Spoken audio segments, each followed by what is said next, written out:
Hello everyone and welcome to Bathurst for round one of the South African simGT series.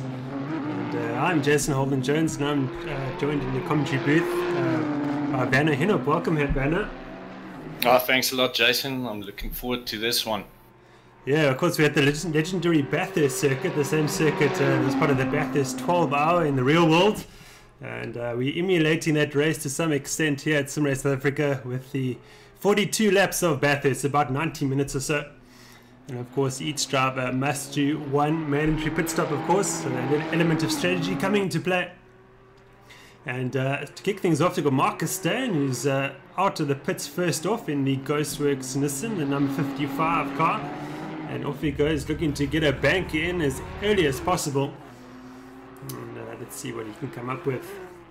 Yeah, he's starting his first flying lap now. We're about just over 2 minutes into this 15-minute qualifying session. So it's Marcus Steyn. Behind him it's Kyle Swanepoel. Boyd Bryson is also out. All the drivers are on track at the moment. I see I think it's only about... Okay, Holden-Jones is not on the server. So he hasn't joined us. Oh, sorry, Peter Grobler.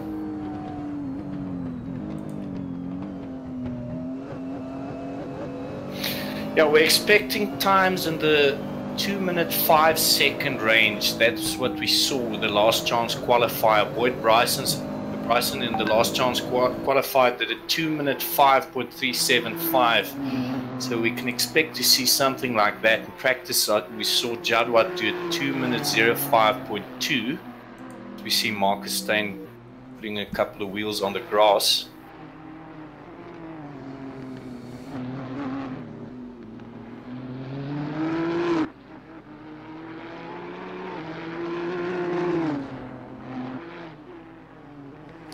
Yeah, I think we're in for a very tight qualifying session. In fact, the final practice session just before this qualifying session, it was Bashir Jadwat with a 205.180 and Leslie Oliphant with a 205.204 and Chris Langeveld with a 205.249. So just hundredths of a, well, sort of a tenths of a seconds between the top three, absolutely nothing in it.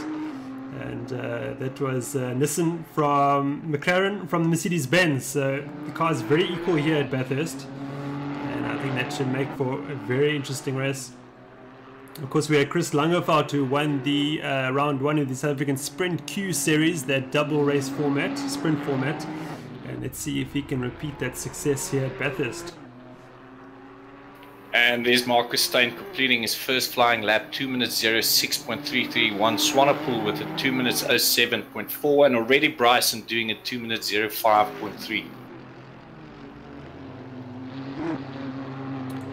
We had Bongi Mabida pop into second place at 205.873. Good lap time there by the...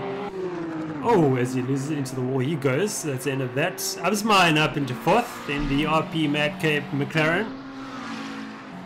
Not even 5 minutes in and already the commentator's curse strikes Bongi Mabida. Watch out, people, watch out. So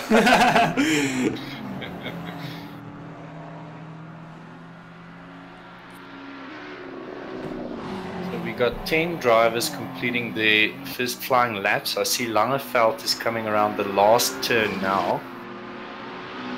As we look at Jason Absmeyer. He's in the RP Madcape number 90 McLaren.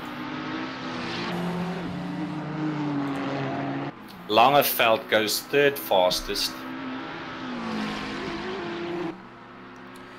And Jason Absmeyer is a good half a second up on his Delta, so this should play nicely to his hands. Could give him third position if he can keep this pace up. Oh, a slight mistake there, or was a ping issue. Oh, up 0.8 of a second now. He's right on board with the RP Madcape McLaren.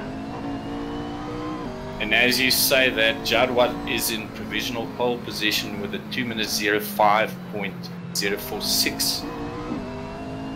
Yeah, so we see the track coming alive now, coming towards the cars, rubbering in nicely. And Absmeyer up 0.6 of a second. That should give him, yeah, this could be giving second. It could give him Bryson's position.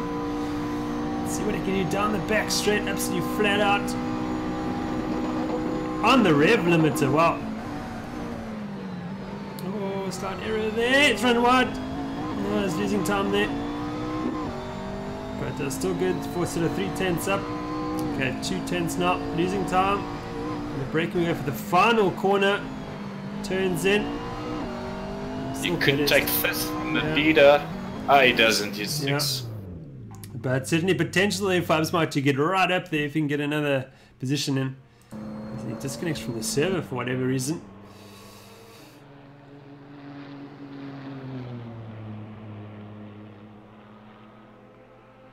Oh, Langeveld. He's coming into the chase, the left-right chicane now, almost finished with his lap, and he's half a second up on his delta. Should give him second, I think, will it? It's going to be close. Don't think he's going to get it. No. Oh, that was tough. Missed out by 200ths of a second. Okay, so we're halfway into the qualifying. Only 14 drivers have posted flying laps so far. Jadwat's still leading the pack.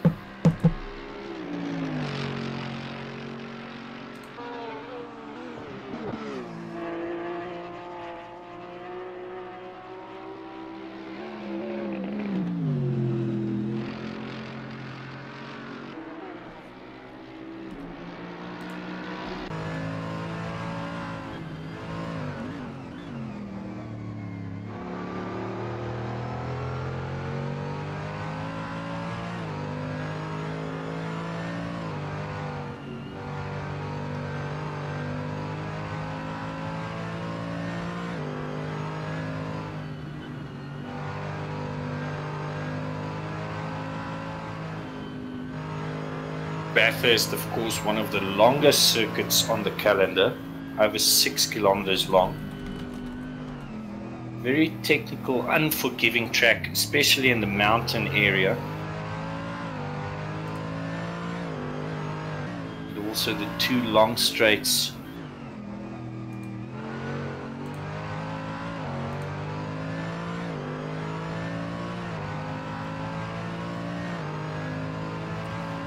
This is the famous Conrad Straight down towards turn 20. Turn 20 and 21. That complex called the Chase. Absolutely flat out here. Spectacular stuff. Down towards, yeah, this is 21. 22. And then down towards Murray's Corner. See, Langeveld lost a bit of time there. This is not going to improve, I don't think. It might improve slightly though. Better drive out of their corner, get in second. Wow. Never give up.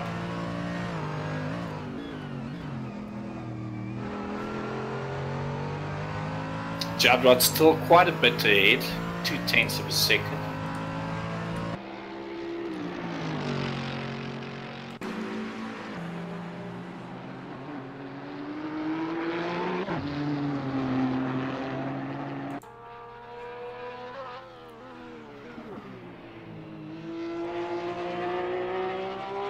Mabita is about to start another flying lap. He does so now.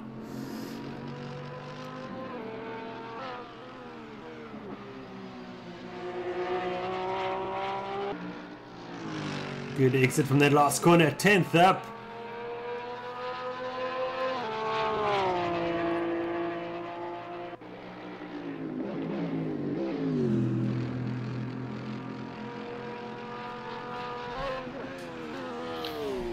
I'm looking at Langeveld's timing, and he's already 4/10 up on his delta, so he could potentially go fastest.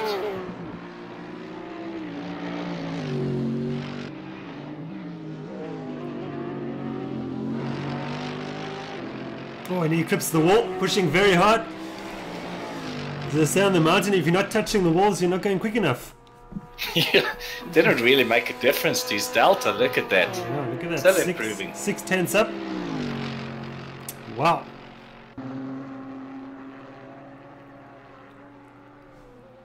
Get the braking right for the next corner. The left-hander. Clips the apex beautifully. Good drive. Maintains that delta. 6/10. If you can make it clean around Murray's corner, he's going to go pole position. Oh, he does it beautifully. It's a bit of time now, but 7/10 up, and he goes provisional pole position, Werner. Wow.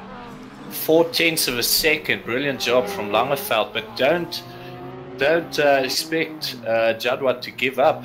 He's still on his last, maybe second last flying lap.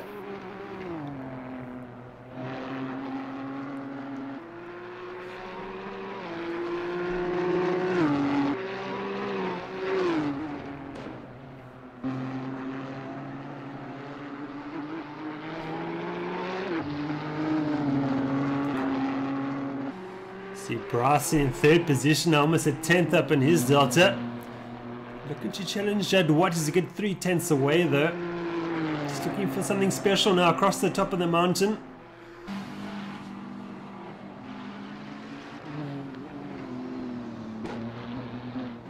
Matthew Boy up into 13th for the 207.047. Good drive there by Brasson. 2/10 up. What can he do now? He's corner before the long back straight. Get on the power as early as he can. Up to 10s. Nicely done. He's looking for another 10th now if you can find it.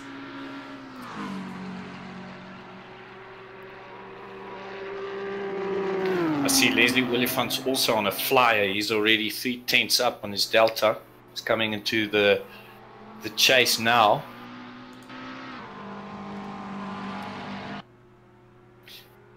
You could potentially go third fastest.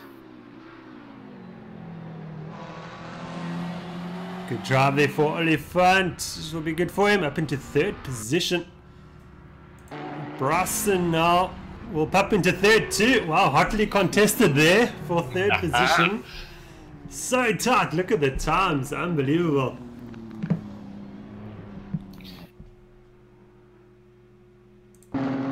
James, yeah. As you say, yeah. 1/10 up on his time. Oh, hits the wall hard. About 3/10. Oh. He's And gaining now. Bongi Mabida 2/10 up, Adrian Governor 1/10 up, and Gustav Jacobs 1/10 up as well. But we're looking at Bongi Mabida as he's coming down the long straight here towards the chase. This could give him fifth position if he can keep this up.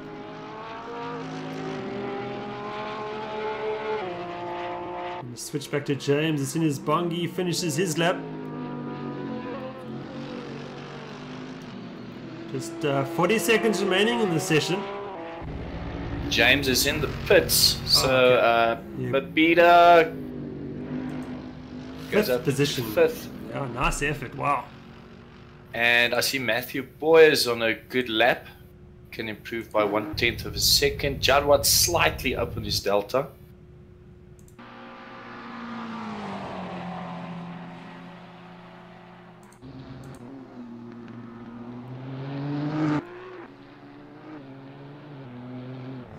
Jadwat just mistiming his last run there. I think he's not. Oh, I think this probably was his run here to ban the lap. And I don't see anyone challenging Chris Langeveld for that pole position for the moment. Let's just go through the order. I see Marcus Steyn is 1/10 up, Governor 2/10.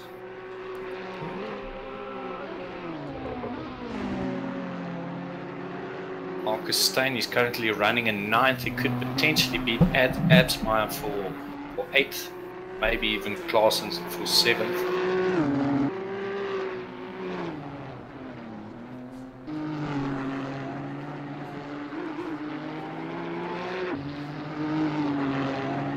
If we can switch to Swanepoel, I see he's on a flyer half a second up in his delta.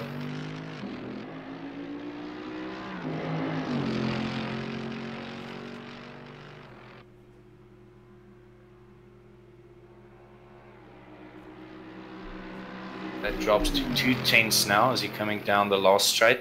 Out on track at the moment, it's only Swanepoel, Heineke and Steyn. Let's see if Swanepoel can make the end of the lap before the session ends. It will be very tight. It's up 2/10. He can beat Governor for 11th or maybe Henbury depending on this last turn. not a great exit. He's not going to improve. So we got Heenop and Steyn. Heenop is up. What is the correct? Up or down? Is it plus up? Yeah, plus is up, minus is down. Plus is up. There we go. Don't mind us on a Monday evening, everybody. Yeah. I see Steyn is down. Got it right. There we go. Oh, loses 2/10.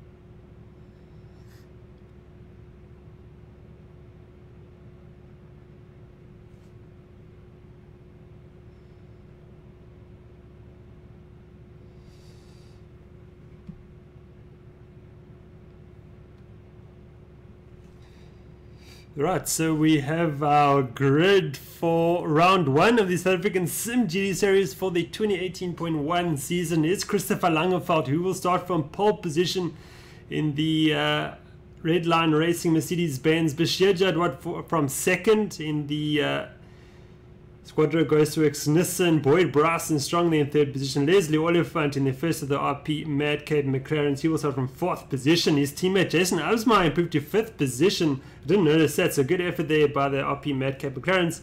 Bongi Mabila in the Netcat TDR Porsche in sixth position. Cat James close right there in seventh. Quake Classens in eighth position. Marcus Stan in ninth. And Mark Hembry in the lone Ferrari. No, there's two Ferraris, I beg your pardon. He starts from 10th position. Governor from 11th. Kyle Swanepoel will be a bit disappointed with 12th position. Gustav Jacobs in 13th in the Smith Racing Porsche. Matthew Boy in 14th. Chris Heineke in 15th. You won't like that at all. Let's see if he can fight his way towards the front. And Sean Laurier, you're a newcomer here. It's from South Africa. He starts from 16th position. Good effort. Wesley Ferrand down in 17th.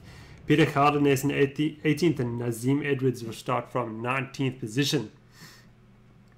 And we're about 90 seconds away from the start of the formation lap. And all the drivers trying to settle their nerves and get their breathing right for the start of this race. And we won't start from the lights. When the lights go out, we'll do a formation lap. And Christopher Langeveld will speed up from the very last corner of the circuit to start the race.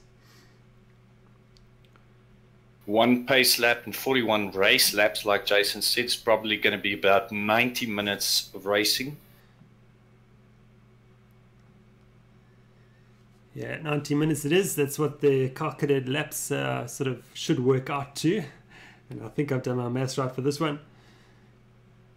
And yeah, just one race this evening, not the double sprint format like we have in the Sprint Q series. So a bit of an endurance flavor for this race.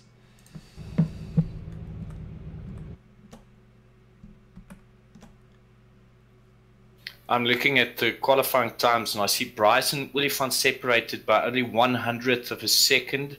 Abs, Meyer and Mabida only separated by 300ths of a second. Governor and Swanepoel 4,000ths of a second separating them. So we can expect a couple of good battles. Geldnys and Edwards also separated by only 1/100th of a second.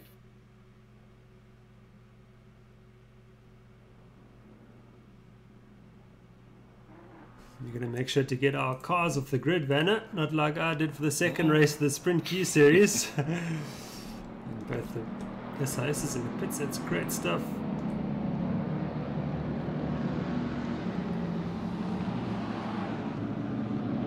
Yeah, shout out to Sean Lario and Alaric Insulin for the maiden South African simGT series race here at Bathurst. We look forward to seeing how they get on.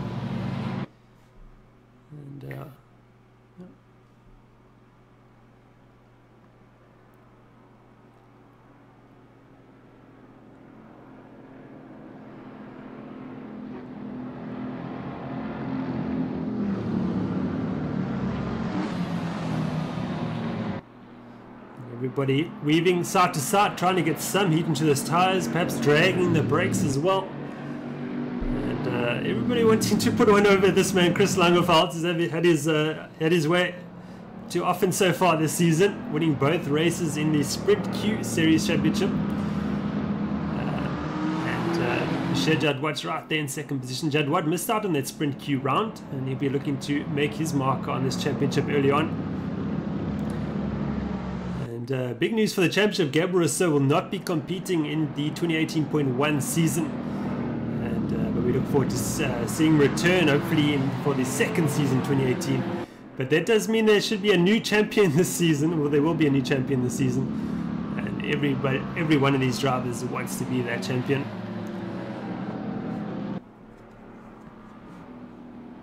Langeveld looked really solid in those Sprint Q races. It was followed by Olifant and Absmeyer, giving him a good go in those two races.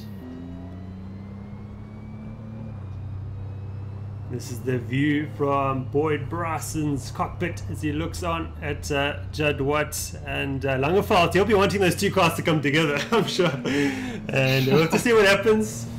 Of course, this was a massive accident in the real world Bathurst 12 hour, and hopefully you don't see a repeat of that in this race, but you never know. Hopefully I haven't cursed the race. But a lot of blind corners throughout the Mount Panorama circuit, of course.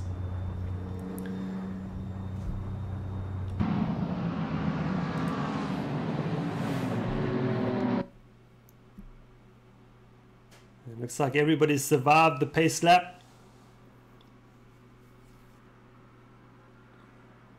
Langeveld now preparing for the start of this race. Jadwat will be watching anxiously. Try and get the jump on him down that first straight.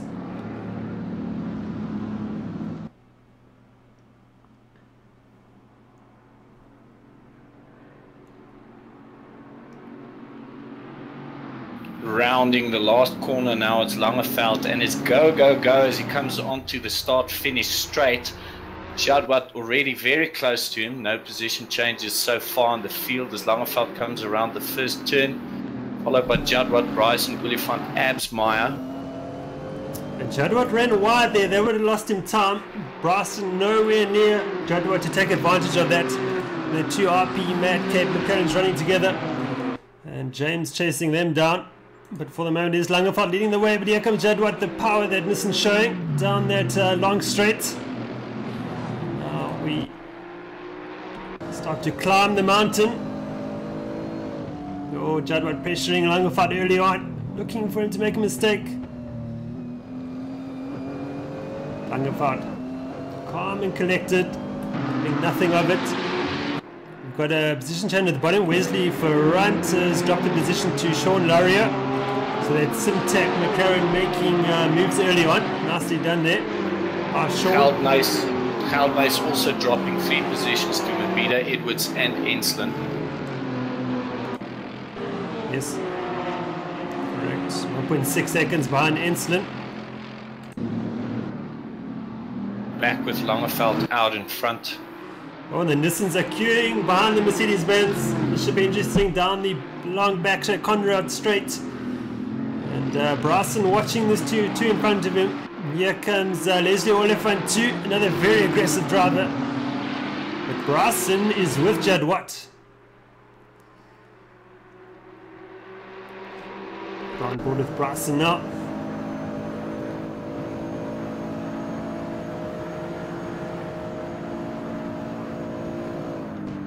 Langeveld is on the mediums, and Governor, Swanepoel and Ferrand. Only 4 drivers on the mediums, all the other drivers on softs.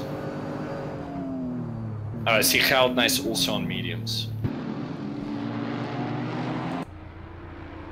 Okay, so obviously that's a strategic ploy by Redline Racing, the Mercedes-Benzes, to run the medium tyre. So that would make Jadwat, Bryson wanting to get past Langeveld as soon as possible, even the more urgent, before the softs start to show their age. But Langeveld not able to get away from Jadwat.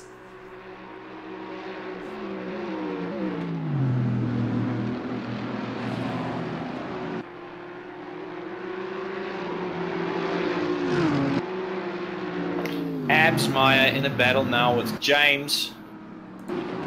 Side by side, wow. James almost into the wall there, but got away with it. Quay Claasen's here in 7-2, looking for a way past. Quite a gap from Absmire to Oliphant. Gap already up to 2 seconds, and the train developing behind Absmire.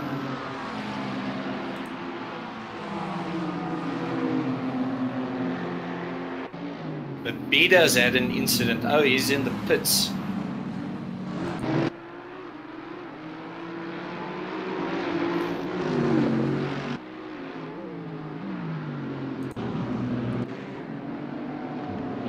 Boy making a move. Oh, Govender is dropping off. Yeah, these cars are all close together. Oh, we got Schlorio into the wall. Big damage there for the Simtech McLaren. But Bida unfortunately disconnects from the server, so he's out. Runt down to 17th now. I don't know if they was trying to avoid another incident. But Langeveld now with half a second lead ahead of Judd Watt. And Edwards puts a move on Laurier. He's up into 15th position.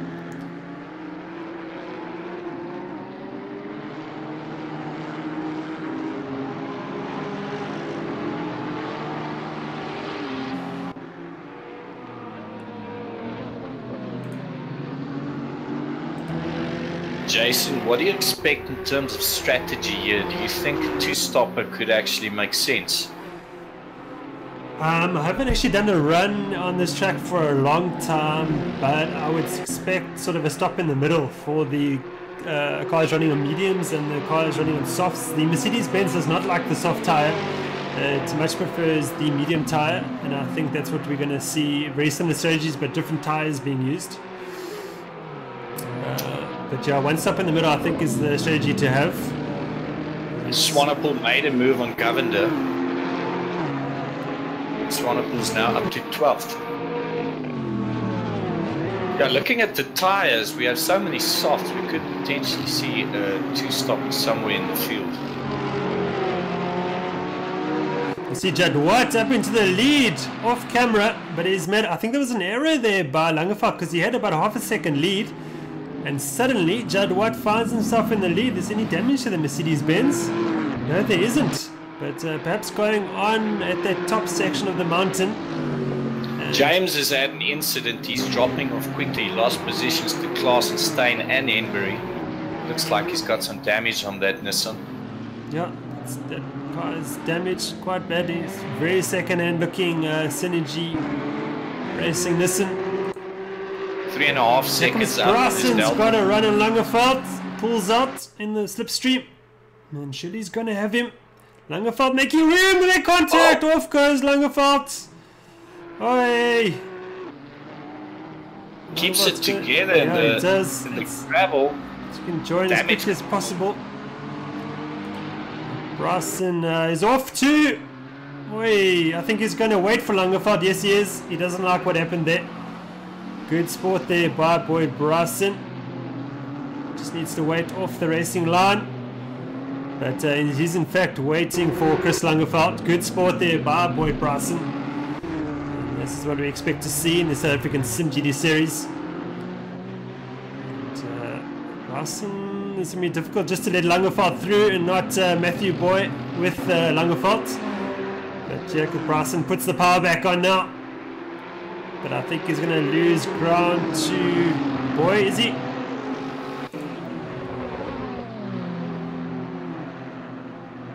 Langeveld lost 9 seconds on that previous lap with that incident with Bryson. Yeah. Great sportsmanship behavior there by Boyd Bryson, realizing his error and waiting for Chris Langeveld to rejoin Peru, and that will negate any kind of penalty that would come his way if he didn't do that. So good sport there by Boyd Bryson. But at the front it is Bashir Jadwat running away with it with a 2.3 second lead. And of course that incident between Langeveld and Bryson has worked in his favour. And Leslie Oliphant now into second, Jason Absmire into third.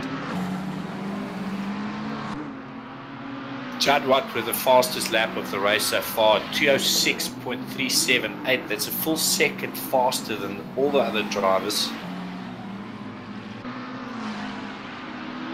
There's a Ferrand now up into 15th, puts him even on Nazim Edwards. But suddenly the RP Mad Cape McLaren suddenly found themselves in a possible podium, double podium result. Quake Larson's looking good in 4th. Marcus Stain in the Squadro goes to work. Nissan's up into 5th position on Mark Hembry under the radar. He's up into 6th in the Netcare TDR Ferrari. Having a good run, there's Mark Hembry. And Cat Champs, not too bad. He's in 7th. So looking good.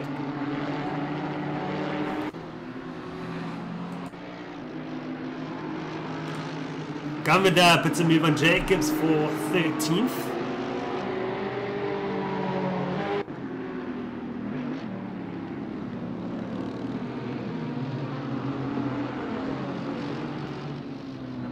Oh, mistake about Gavada. Here comes Jacobs. Thanks very much.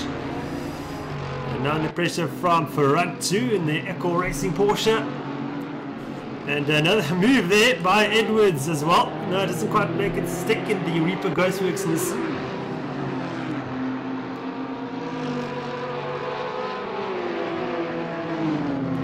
Insulin in the pits. Yeah, it seems to have damage to the McLaren. Unless it's a scheduled pit stop, who knows? I'll be very surprised. Yeah, I was a bit optimistic when I said that. But once he does that pit stop, he doesn't need to stop again.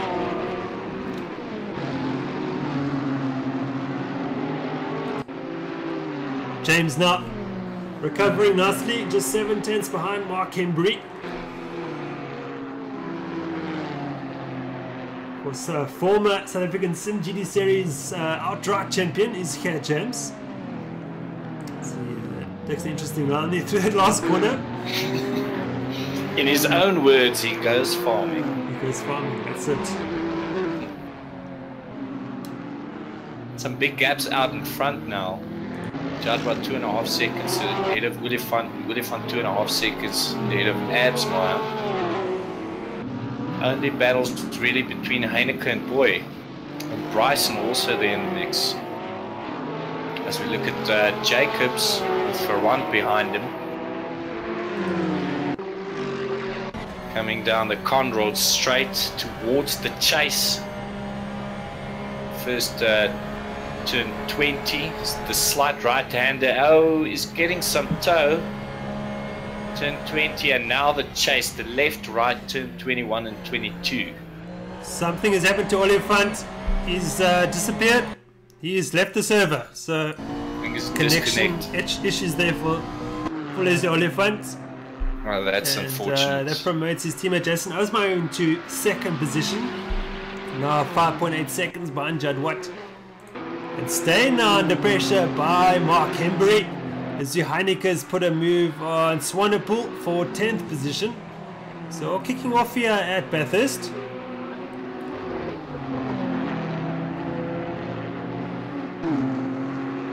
But Mark Hembry is looking good in the Ferrari. Let's see how he gets along the top of the mountain. Oh, much better on the brakes.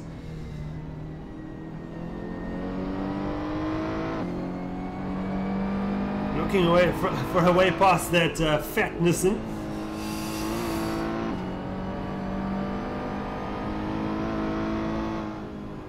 Ainbury in the Netcare number 12 TDR Ferrari, and Stain in the number 55 Squadra Ghostworks GTR. Oh, he's gonna run! He tapped off. Oh, he's hit the wall. He's hit the wall. Oh, it's a unfair shot here for Ainbury. That's the thing about Bathurst. Make one contact with the wall, you start pinballing down that mountain. Werner, he lifted off, and I think that hurt his rhythm. And then he just turned in a bit too soon and just clipped the wall. But the number 12 Ferrari doesn't look too bad. He's just lost the position to James. James will be laughing in 5th position. Oh, Jacobs disconnect as well. Oh, it's horrible. Disconnects from Willifant Mabida and now Jacobs. And Insulin hasn't exited the pits yet. So it's 4 drivers.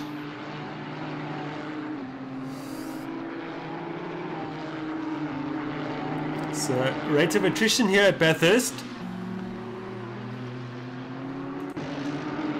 James last year in the 2017.1 season, he won at Bathurst. See Bryson getting past Boyer there. Looked like a team play between the sister Synergy cars, if I ever saw a team player.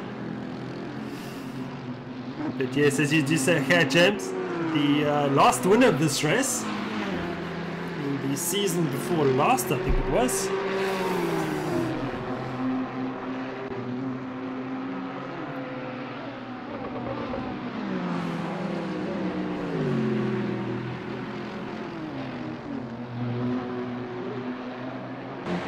Governor in the pits as well. Yeah. Damage to that Ferrari. Wow, look at that windscreen all smashed in. Oh, it's disconnected too. Oh, it's unfortunate. 4 DNFs. See Inslands out of the pits.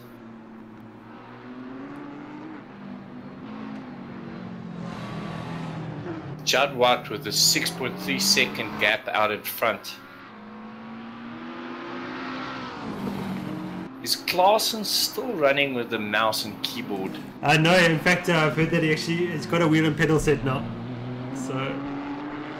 And look at that, he's running third. Absolutely. Just 2.7 seconds behind Jason Osmeyer.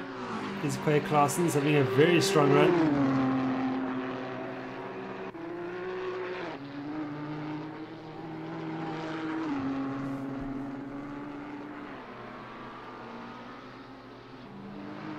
Klaassen's in the number 301 Synergy Spartan GTR. He's up 6 positions. Oh, sorry, 5 positions. He started in 8th. Steyn also doing well. He started in 9th. He's up to 4th.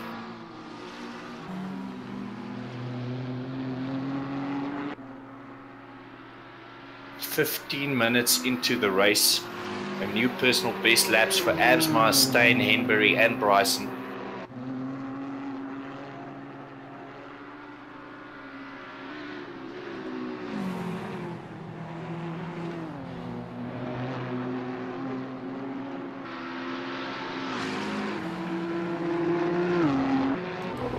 Langerfeldt and Bryson together again and working their way towards Mark Henbury in 6th position, so that could be a tasty 3-way battle in around 5 laps time or so. And, see Wesley Ferrantz put a move on Karl Swanepoel. This is the battle between the Stuttgart Mex Porsche against Mercedes-Benz. See recovering Chris Heineke there too. Looks like he's clipped the wall there. 3 cars all together.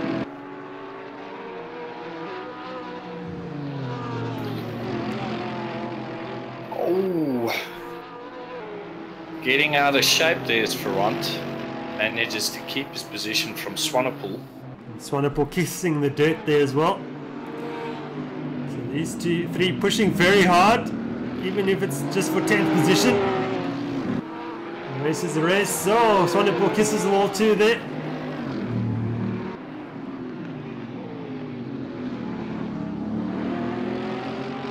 A lot of panel beating going to happen after this race. Mechanics are going to have their hands full. Comes Boyd Bryson with another move on Langerfeldt. Oh, they touch the stop. No, they don't. Bryson just pulls out of it last second. To make more contact there with Chris Langerfeldt. But great tussle between these 2 drivers, neck and neck. But perhaps Bryson's just got the edge on pace. And, looking to put pressure on Langerfeldt to make a mistake. We haven't seen the pace that Langerfeldt showed in qualifying. His best lap at 207.6. Remember, he is on the mediums. All other top 10 drivers are on softs.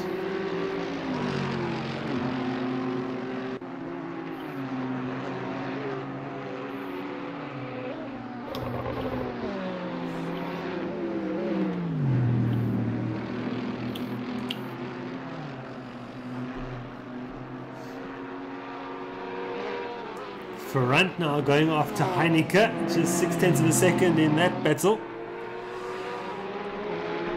Holden-Jones in the pits as well. Oh, James is James. around. He's at a spin, I think. That's a tricky one to That's recover. a very tricky one to do.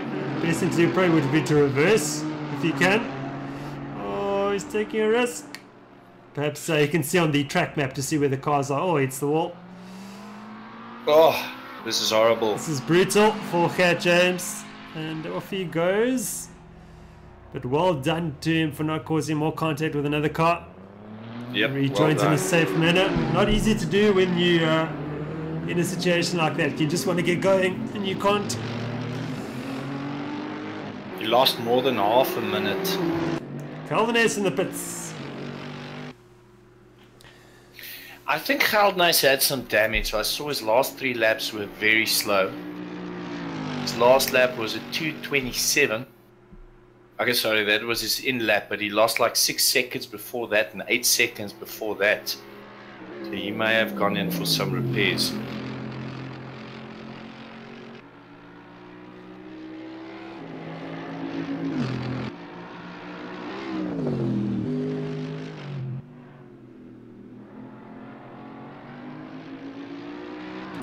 Heenop is dropping positions. Was that a spin? Looks like Edwards up into 11th and Swanepoel has passed Edwards, I think. Yes. It goes for front now. Front trying to. Or did Edwards get past there front? I'm not quite sure. Yeah, he did.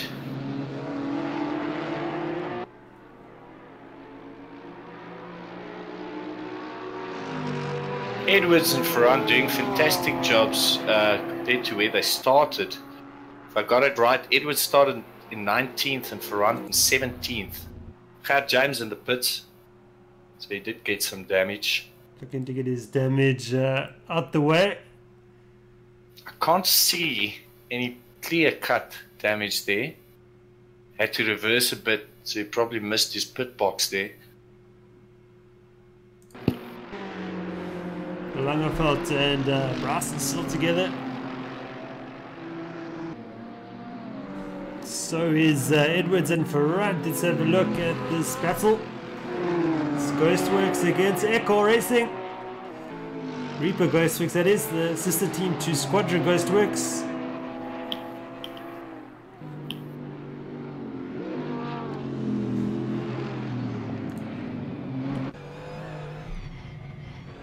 It's Porsche versus Nissan. Bit of drive there for Ferrand. Ferrand actually tapping off the accelerator there. Perhaps a wise move, looking for a good drive out of this corner now. Does he get it? No, he gets a bit of a tank slapper. But pretty much even with the Nissan down Conrad Straight. 1.9 kilometers of pure speed. Guys hitting up to 280 kilometers an hour down the straight.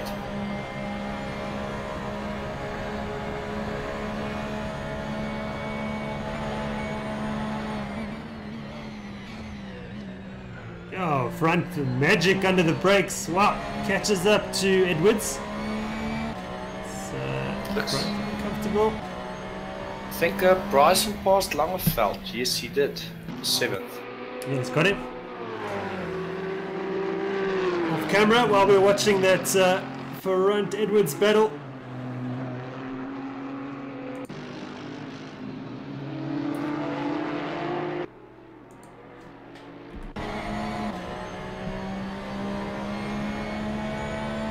Bryson's last lap 1.2 seconds faster than Langerfeld, so I'm wondering if Langerfeld has some problems.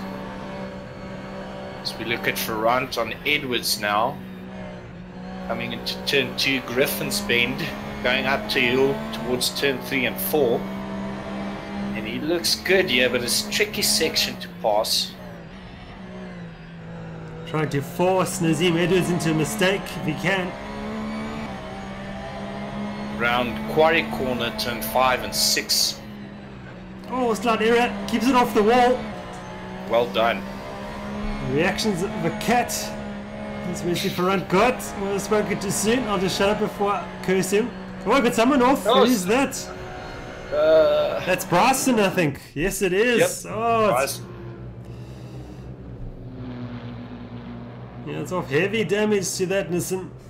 Lange fell 10 seconds up on his delta. So I wonder if there was an incident between these two. Bryson trying to get that Nissan to go. Perhaps he's got a bent steering column or something. And very slow now. Oh, that car looks terrible.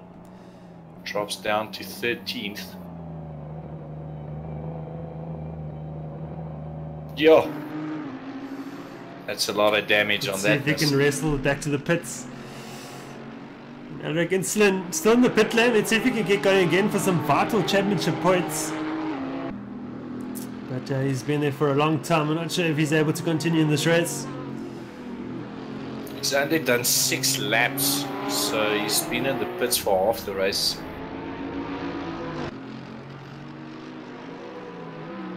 Of course, the drivers in this Division 1 race get fantastic championship points when compared to the Division 2 drivers. That Division 2 race happening on Wednesday evening. And we're expecting a full grid of cars there too. And can we expect Mr. Holden-Jones in there as well? Unfortunately not this Wednesday, no. Unfortunately not. Next time. Perhaps next time.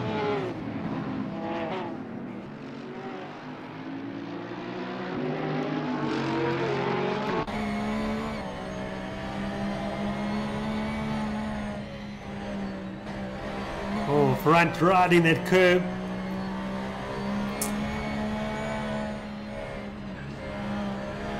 These two right with each other, absolutely nothing in it. Bryson to the pits finally. Racing that very damaged Synergy Racing Nissan to the pits. And Jason Absmeyer trailing Judd Watt by 9.5 seconds. Now Quake Larson's of course in 3rd position. Marcus Stone in 4th. Mark Hembury into 5th position. Langefeld trying to chase down Boy for 6th.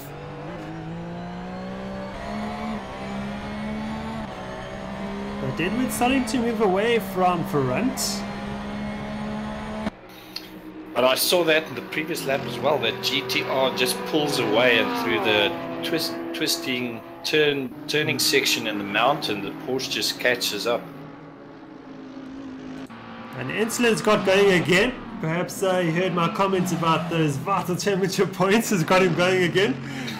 I'll admit that was why I said that. So great to see Alaric going again. Indeed, loud and rowdy McLaren.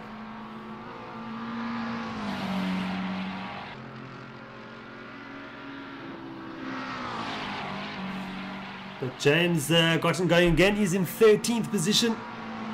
45 seconds behind Sean Lario in 12th.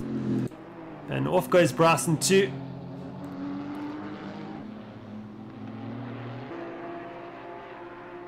That car looking all nicely repaired. Lario into the pits in the Simtech McLaren. Okay, these are the 2 stoppers we're seeing now. Could potentially be 2 stoppers. Could be. 3 stints of 14 laps and you get to 42. Yeah. Could be. See, Sean missed his pit box there to reverse a bit, so lost 1 or 2 seconds there.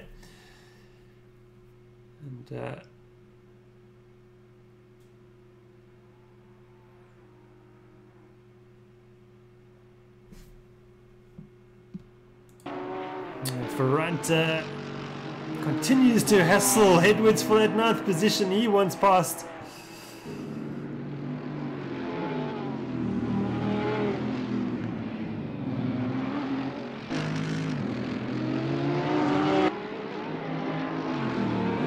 These two have been battling for 8 laps now. Wondering if pit stop strategy is going to play a role here.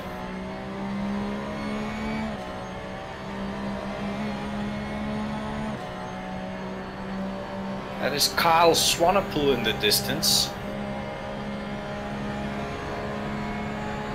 And he's just 5 and a bit seconds ahead of Edwards.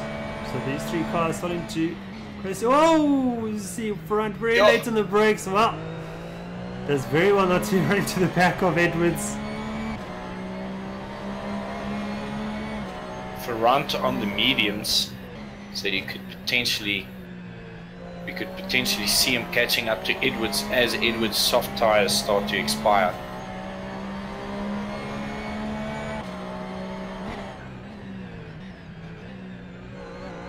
Front Edwards and Swanepoel very similar pace. Holden-Jones has had another incident. He's losing some time. As we see, Lario is still in the pits.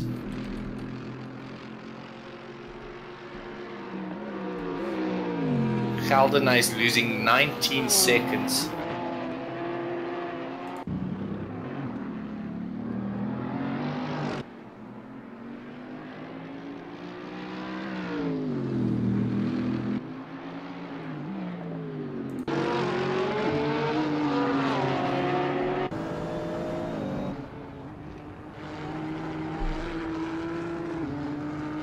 Looking back from Edwards at Wesley Front, and you can see Front is closing the gap there, riding with him. He's right with Edwards now. He's going to have a go at him. No, not quite. Upside of it.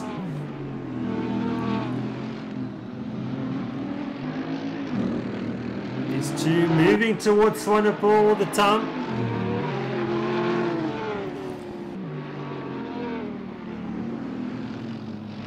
Start area there for Edwards. Here's the move there by Swanepoel.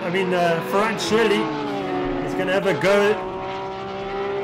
This is his opportunity. He's trying to get a toe, and if he can put it hard on the brakes into the chase, he can make his move. See, the slipstream actually taps off the accelerator. He's going to try now brake him because the Porsche is much better under brakes here.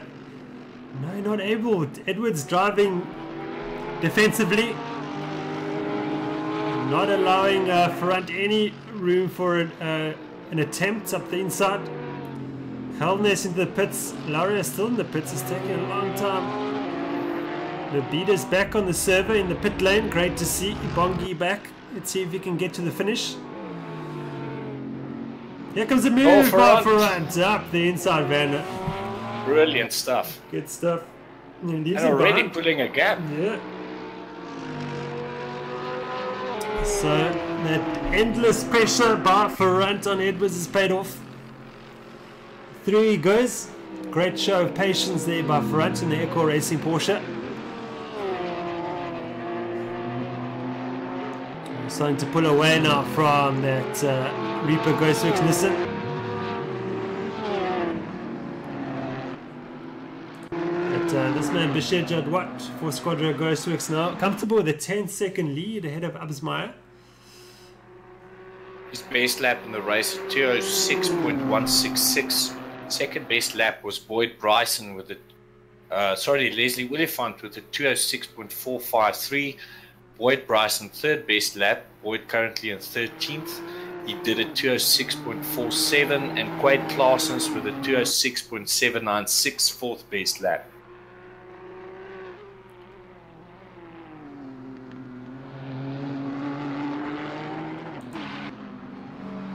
Our top 11 drivers still have to make stops.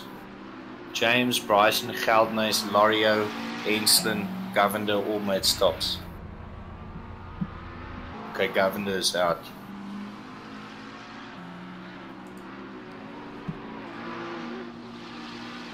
Bryson lost 5 seconds on that previous lap.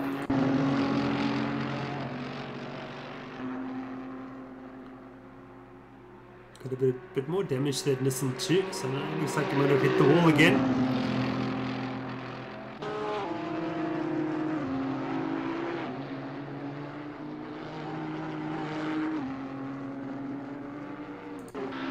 But Claessens just took 2 tenths out of Absmeyer that last lap, I think it was. So Claessens looking very comfortable.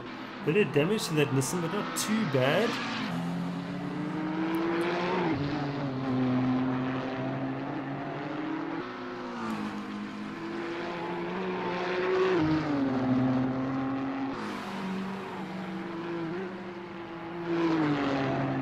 Just lost a bit of time there to Absmeyer through there. The McLaren's very quick along the top of the mountain. Klaassen should get him back down that long back straight.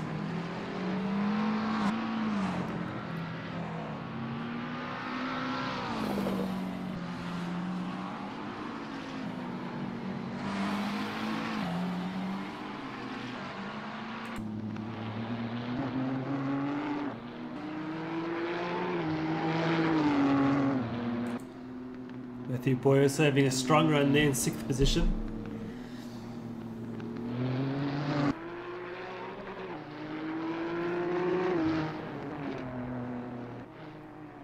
Boy started in 14th, so he's doing a good job, gaining 8 places. He's in the Synergy Spartan number 300 GTR. Currently 13 seconds behind Henbury. Yeah, you're quite right. So Matthew Boyd staying out of trouble, keeping that Nissan nice and tidy. Absolutely not a scratch on it. And hopefully I haven't cursed Matthew Boyd by saying that. Mark Henbury into the pits now. Here comes the Netcar TDR Ferrari. Looking for a quick set. See what he does now. 100 kilometers into the race, 175.4 kilometers an hour average speed.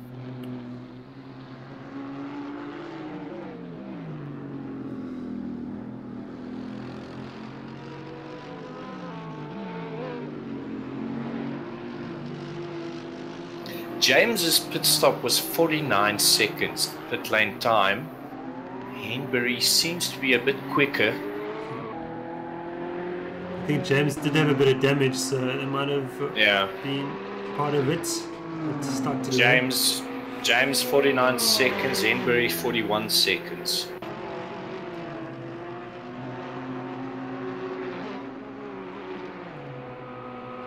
So I think Henbury was in 5th position when he came in. Let's see what happens when the others do that. Pit lane where he cycles out again. He rejoins about 5 seconds behind former teammate Chris Heineke. Mark Henry, of course, switching to Netcar TDR.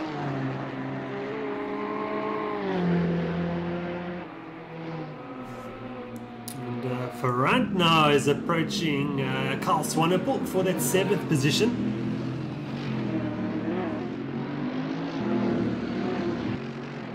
Oi, keeps it out of the wall. Ferrand is averaging 0.3 of a second faster than Swanepoel over the last 5 laps. So he could be right up behind Swanepoel within 4 laps time. Sean Lario is now also left the server too after that long pit stop.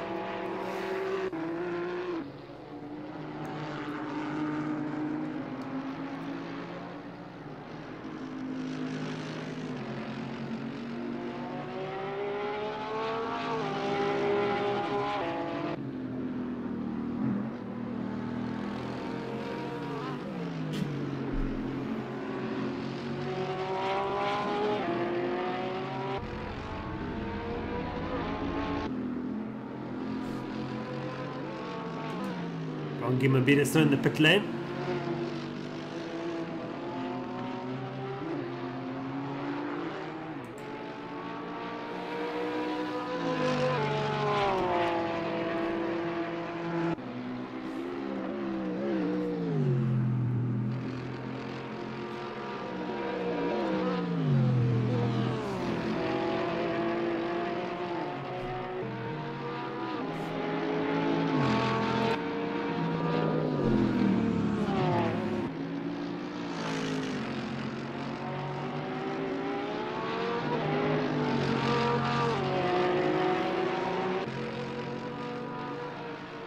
Henbury again selecting the mediums when he exited the pits, or was he on softs? I'm actually not sure. I think he might have been on the soft tyre.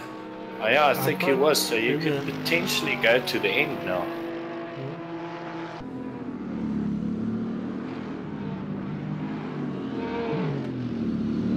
he's got a 5-second gap to Heenop too, so he's got a bit of clear air that he can use. Ferrand took 0.8 of a second out of Swanepoel on the previous lap. Swanepoel on mediums and Ferrand mediums as well.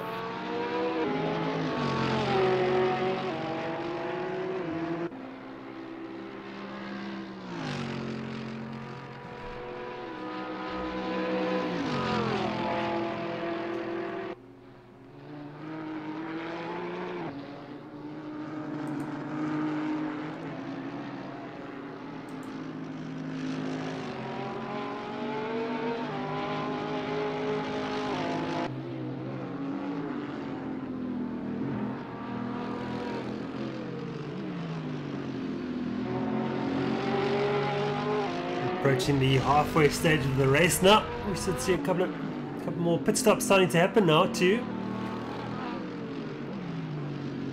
And this lap, Ferrand is really going to put Swanepoel under pressure. On board now with Ferrand in the number 213 iCore Racing Porsche 911. Kyle Swanepoel in the Wake Sim Racing Gold number 36 Merc.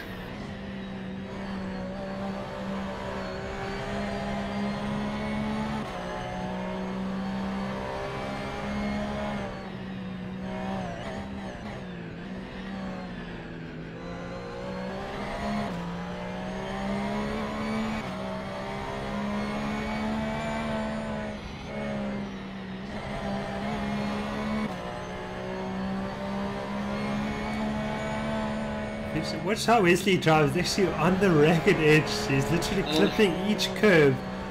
Actually a pleasure to watch, absolutely super brave. A lot of commitment here being shown by Wesley Ferrand. She dancing their Porsche along the top of the mountain. You can see that Swanepoel's a bit more careful, not willing to ride the curb so much, and he's lost a bit of time there. Here comes Ferrand, looking for a good drive now. And the Mercedes-Benz is the grunt out of the corners.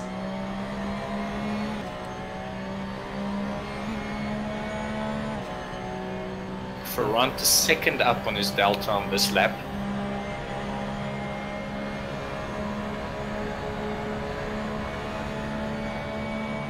Pretty good under braking now here too. Okay, he closes up to the Mercedes-Benz.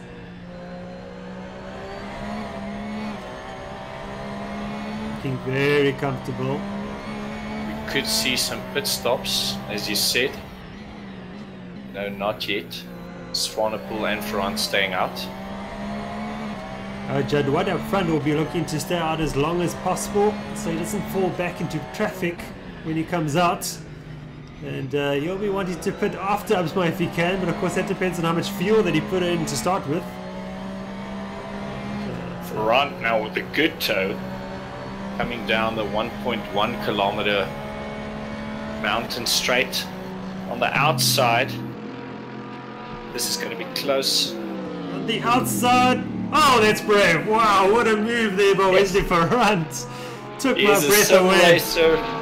He's a sim racer and a magician. Well done. Wow. Wesley, you just made a fan. That was super impressive. The commitment, the level of commitment through going on the outside. Wow. Look at the gap, he's opened up already. Ferrand is clocking 0.8 of a second faster than Langeveld as well. And he is only 4.2 seconds behind, so theoretically in 5 laps we could see him behind Langeveld.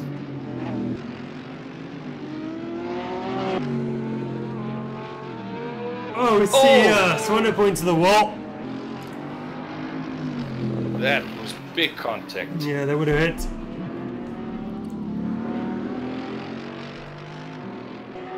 Oh, Judd White into the pits. Here comes Asma as well. Interesting.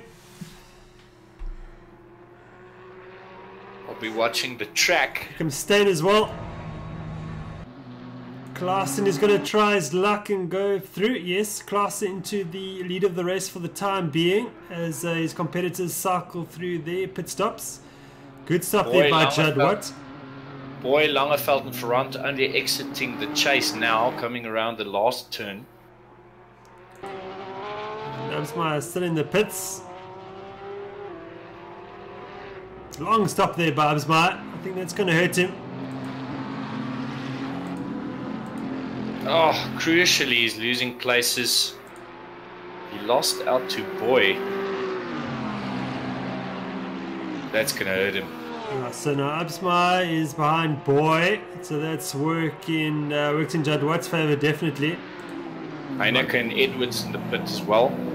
Edwards entered in 10th and Heineke from 11th. A lot of damage to the Chris Langeveld Mercedes-Benz as well. So he's had an issue somewhere. Heineke and Edwards in the pits, as you say.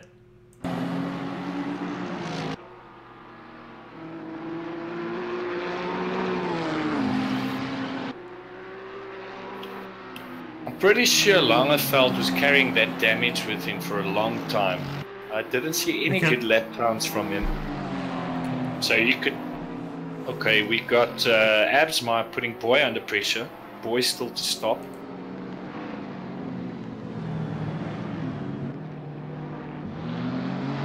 Okay, so Claessens, Boy, Langeveld, Ferrand and Swanepoel all still have to stop.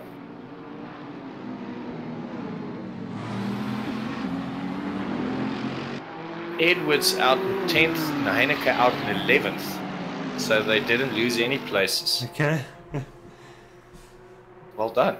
You can say that, yeah. Okay, all the stops between 40 and 42 seconds, except Jadwat at a very good stop, 39 seconds. As Claessens is in the pits now. Jadwat rounding the last turn. I see Mabida is running again. Oh, great stuff.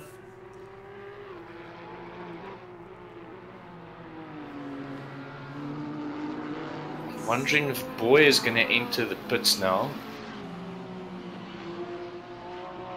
Yeah, here comes Boy.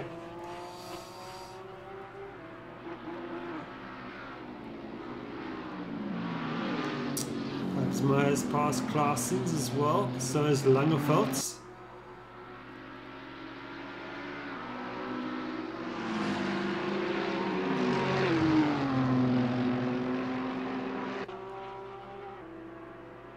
James in 12th position. He's 18 seconds behind Heineke. See Ferrand, Swanepoel, Boy in the pits. Boy leaving now.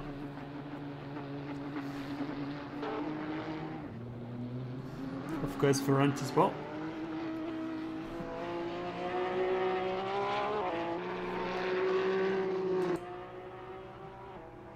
Longest up here for Swanepoel.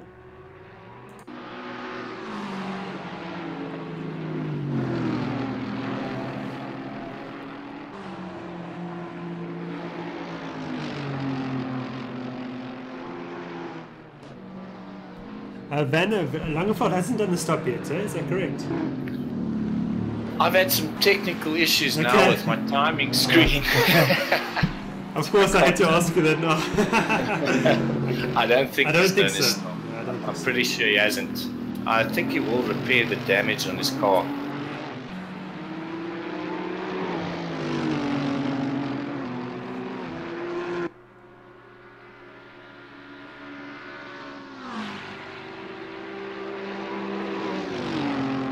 Claessen's looking to come back at Langeveld now.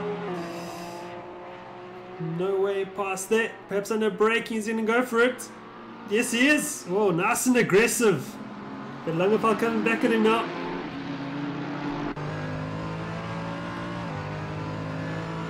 Claessen's pulling away.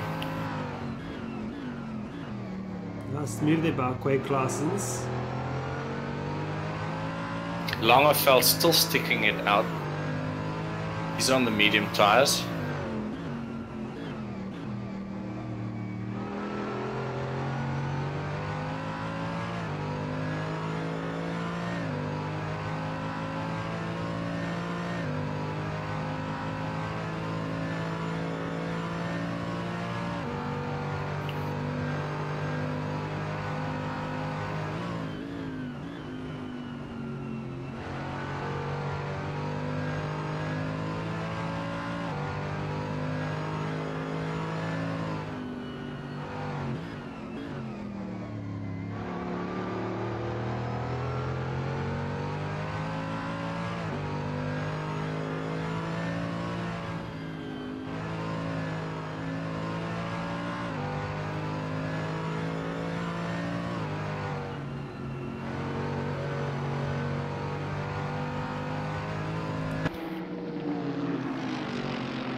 Carl Swanepoel did some repair work during his last pit stop.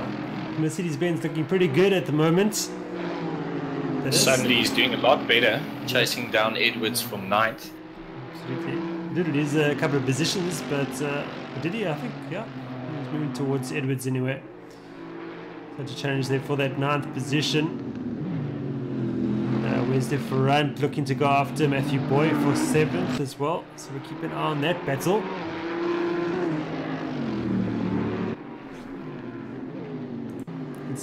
Insulin back in the pits as well.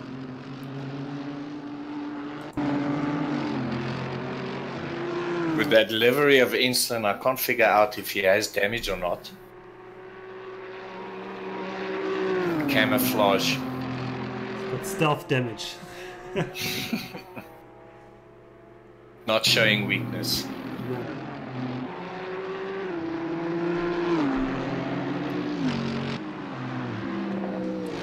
Langeveld in 4th. I saw some comments on the live YouTube chat. He has not made his stop. So I get the feeling he's either going for the splash and dash at the end, where you could push it to 35, maybe 36 laps, just a quick refuel, or you could possibly make his stop around 28 laps and put on the soft tires for a quick stint at the end. I've got an idea he's going to run these mediums. He's not going to change tires. I think he's going to run the mediums to the end and just go for a splash and dash at the end with like 3 laps remaining or something like that. I saw that you can save about 15 seconds by doing that. Okay. Because of the quicker refuel. Edwards and Swanepoel together now. This is the battle for 9th position.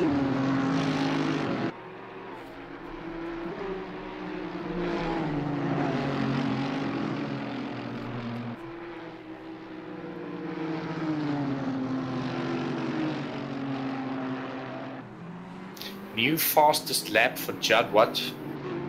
Fastest lap of the race at 2:05.9.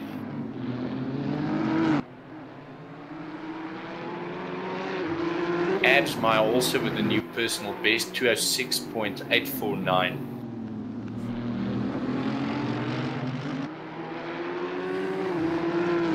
Suddenly Chris Heenop is right at Swanepoel too. So the 3 cars together.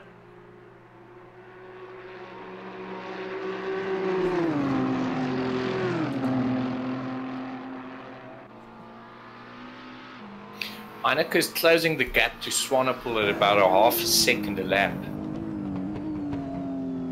Swanepoel is closing up on Edwards 4/10 of a second per lap. As we see Swanepoel out in front there coming around the last turn. We're going to have a big battle on our hands here for 9th.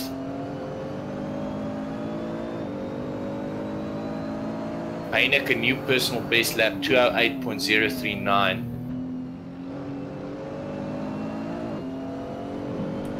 Mabida is moving up on the ranks. He's 18th. Still quite a distance behind, but he could pass Governor, Lorio, and Enslin. Okay, so he's just knocking off the laps. Enslin is still running. Yeah. Holden is losing time.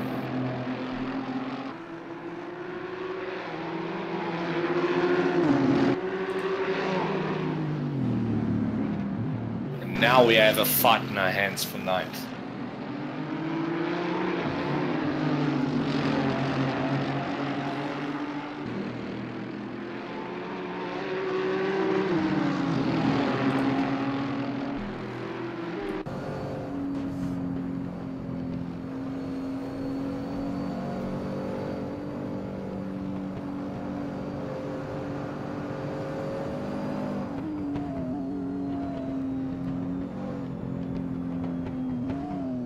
Oh, there's a mistake there. Swanepoel. Let's just off-put Heineken to the wall. He goes. Unfortunate. Yeah. Langeveld the pits. Let's see how long he stays there.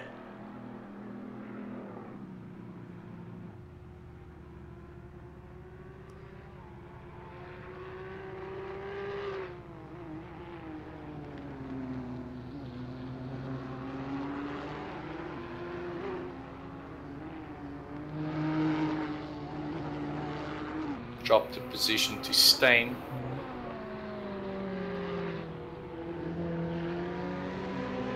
Into Henbury and Boy, but off he goes. Langeveld's stop was 43 seconds, so not really a difference to the other drivers, but he did do repairs, as you can see, to his Mercedes.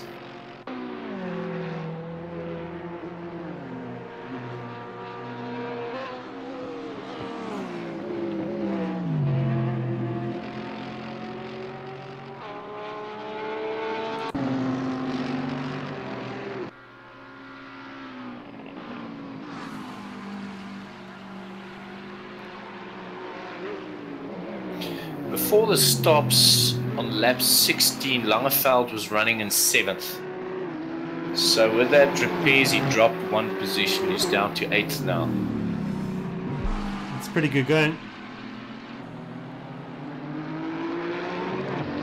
Edwards with Swanepoel right behind him.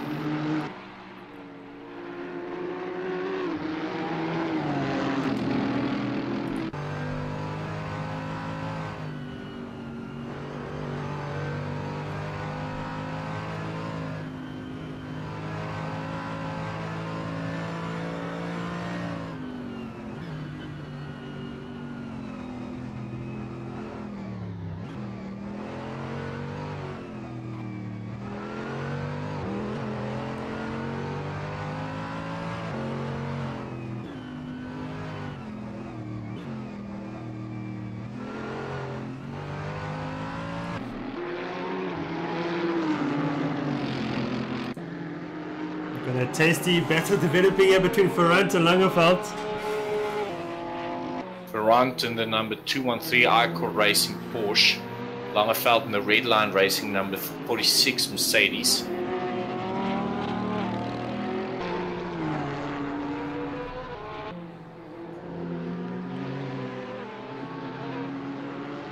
Werner, are you able to see the tyre information at the moment?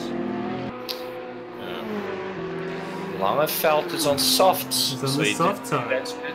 Yeah, going for a quick hit on the softs at the end. Of the front run, is everybody on the softs? No, Henbury and Ferrand on mediums, okay. Edwards and Swanepoel on mediums, James, Bryson and Ensslin on mediums as well. So yeah, Langeveld's really going to put Ferrand under pressure with that softs. Ferrand almost 4 tenths down on his delta on this lap. Langeveld 4.5 tenths.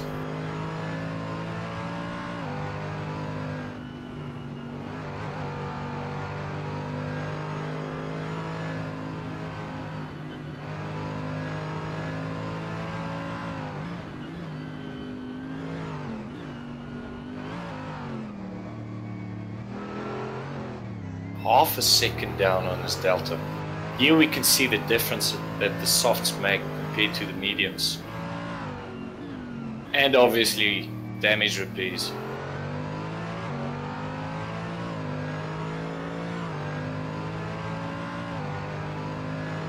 We can see Boy out in front in 6th place in the distance. He's chasing down Henbury.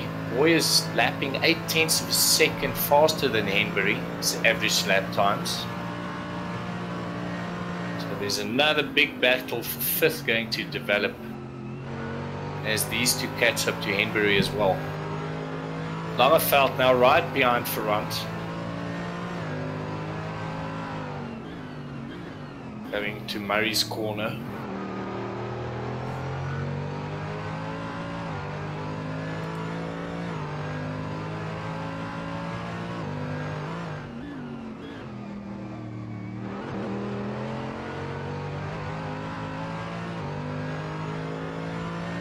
Personal best lap of Langeveld 207.280.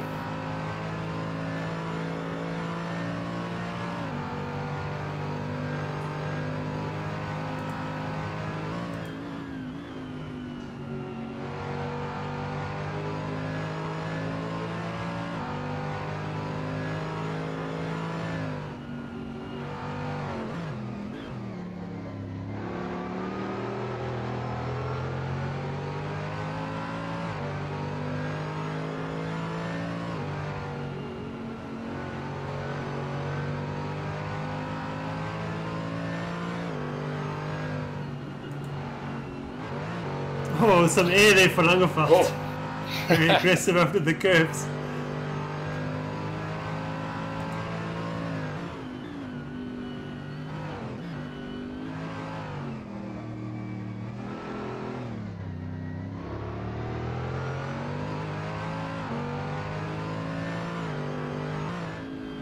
Well, they're right with Matthew Boy. They're just 2 seconds away. As you said earlier, Werner, it's going to tighten up nicely for us. And Boy, Ferrand, Langefeld, all three catching up to Henbury. Yes. So suddenly that 5th position is going to be hotly contested. And yeah, should have some fireworks the last 12 laps or so. Wow, mistake there. Oh, Langefeld does so well to avoid Ferrand and takes the 7th position away from him.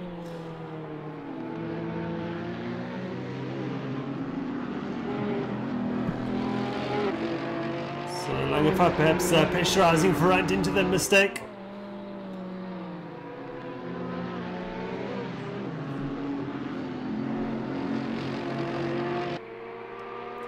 Edwards and Swanepoel right together. Heineke just behind them too, just a second behind them.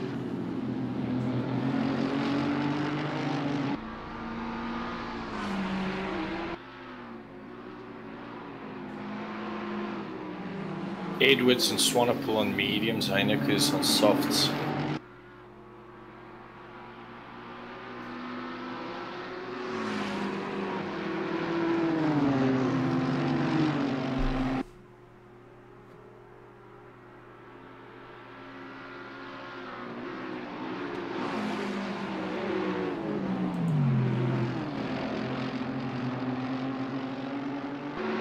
Edwards started 19th, so he made all his way from the back of the field and he's currently running in 9th.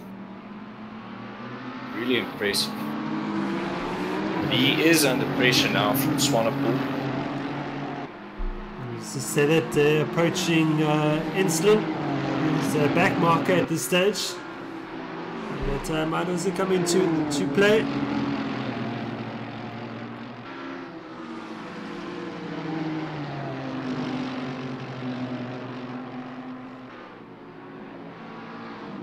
Oh, but it's mistaken by Edwards. Swanepoel closes up, or does he? Heineke's all over Swanepoel now.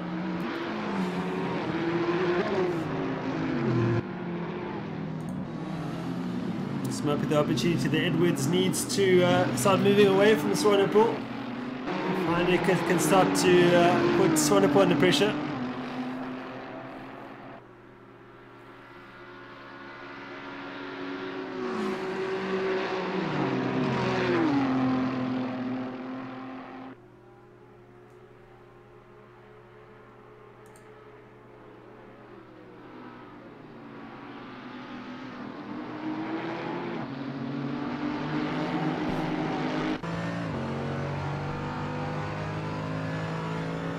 Enslin goes into the pits. And Mistake there by Edwards. Here comes Swanepoel. Surely this is his opportunity. This one's got the grunt though. Yeah, give his move. Hard on the brakes. Oh. Very clean move. Well done. I see Langefeld is right behind Boy as well. Heineke, he's putting Edwards under pressure as well now.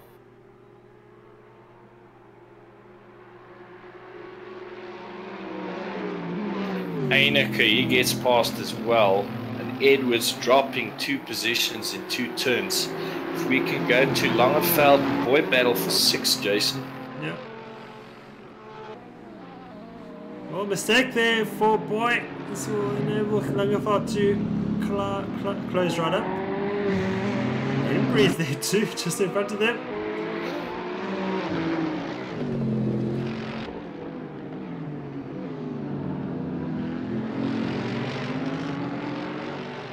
Bida in the pits again.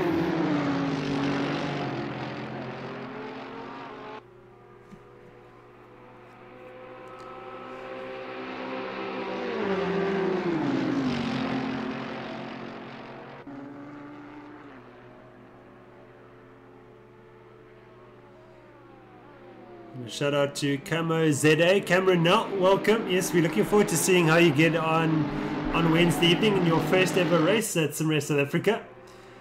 And you'll be racing the Division 2 race. The Division 2 race, this is the Division 1 race.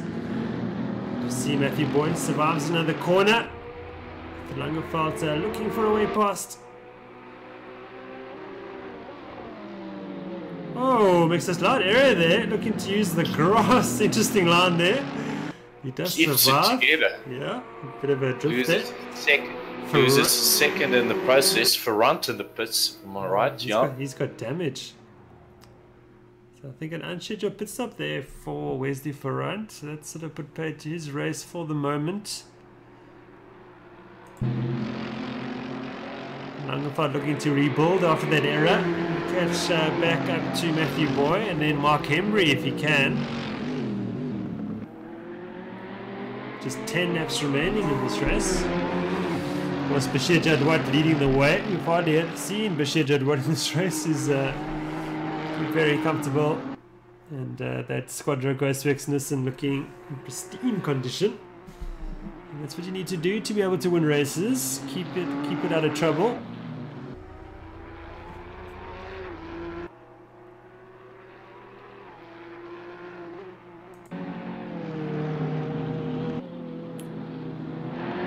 Looking at Tenbury in 5th, the Netcare TDR number 12 Ferrari. A lot of damage on that car as well.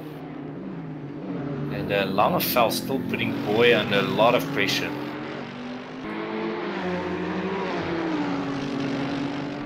Ferrant is out of the pits. That was a very quick stop.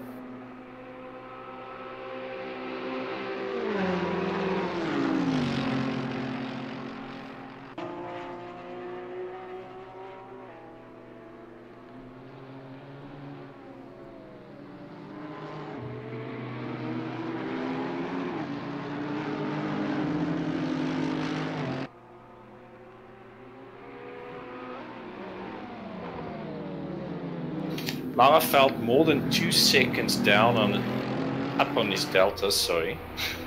Oh, he's going to make his move. Surely. No. Yes. Good on the brakes. Yeah, sort of a dummy move and then went for it after all. Nicely. He was 2 seconds up on his delta, so he was really getting held up. Get the feeling he has a lot more pace and he's going to be behind Enbury in a couple of minutes.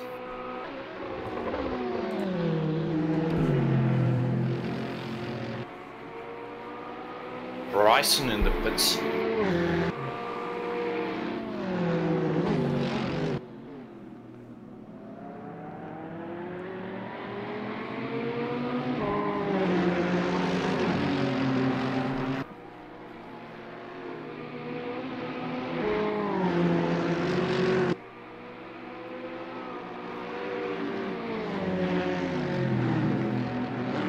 Oh, big slide there. You saw that as well.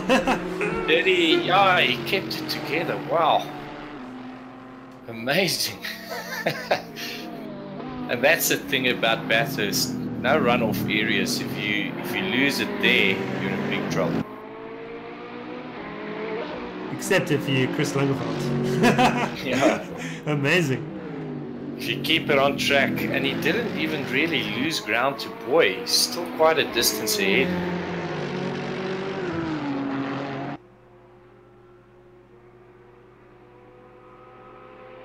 I see Langerveld, Boy and Henbury, all three of them 2.5 seconds up on their deltas.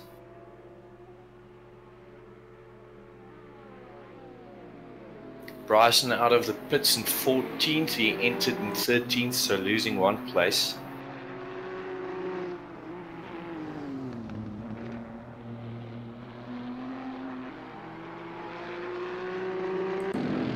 Oh, mistake by Henbury. Surely this will allow Langerveld to slip by.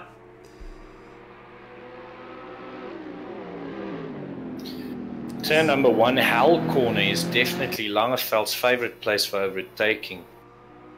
A slight error there by Langerveld. Here comes Mark Hembry. He's in the grunt of the Turbo Ferrari. The Mercedes-Benz is pretty fast down the straights.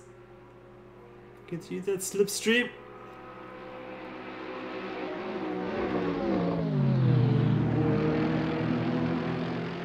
Langeveld cemented that 5th position for now. So a great recovery drive here by Chris Langeveld after that coming together with Boyd Bryson at the start of the race. Bryson waiting for Chris Langeveld to rejoin in front of him before carrying on. It's great to see. Langeveld, he started in pole position on lap 3, he dropped down to 9th, and he's been fighting his way back ever since. He is 16 seconds behind Steyn, and he's averaging, okay, I can't really judge his average pace now since he's been held up a bit for the last laps. But I don't think he's going to close 16 seconds with 7 laps to go. Highly unlikely.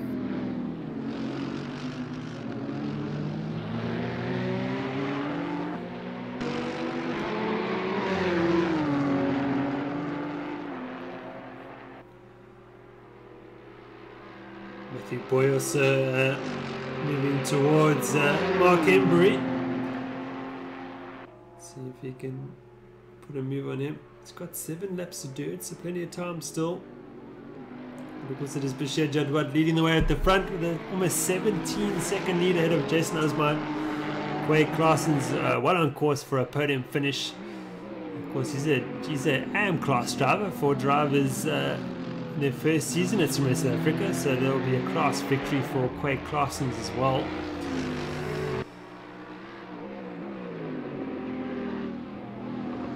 This Claasen's teammate Matthew Boy now looking for that 6th position to take it away from Mark Embry.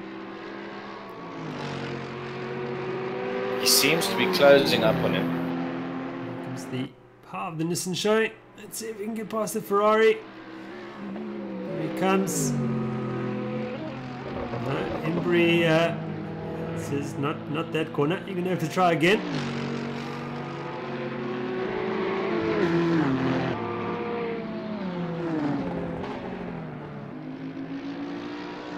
Boy's last lap 1.1 seconds faster than Embry.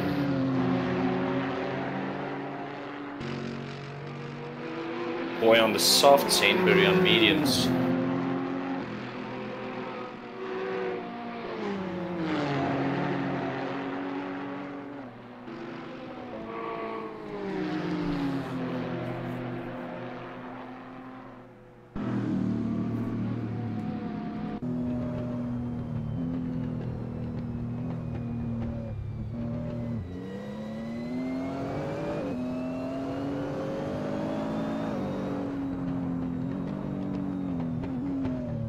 Boy losing a bit of ground in the mountain section.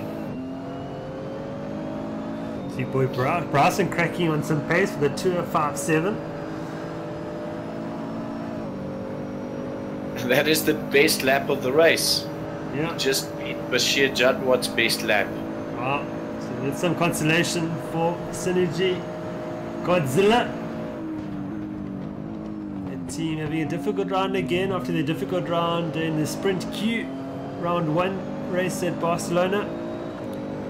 But Bryson showing some cracking pace there.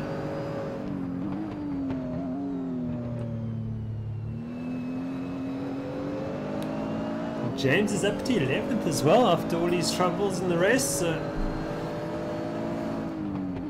good recovery there by James for some solid points this evening. Boy now coming onto terms with Mark Embry once again, just 4 tenths behind him. Oh, it's a rev limiter there. Another attempt at the Netcare TDR Ferrari. On the outside, they make slight contact. A bit of rubbing there. But Embry just runs him wide. Still giving him enough space.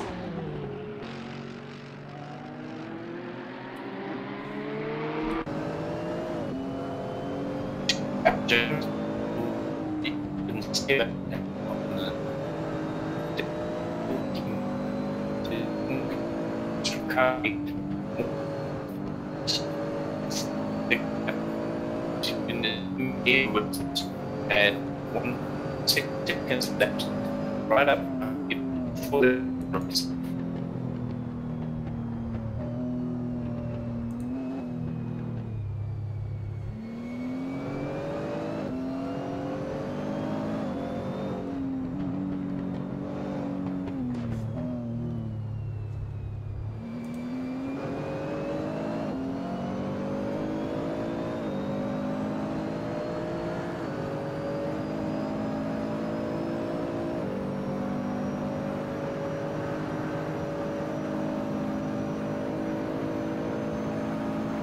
Matthew Boy now down Conrad straight.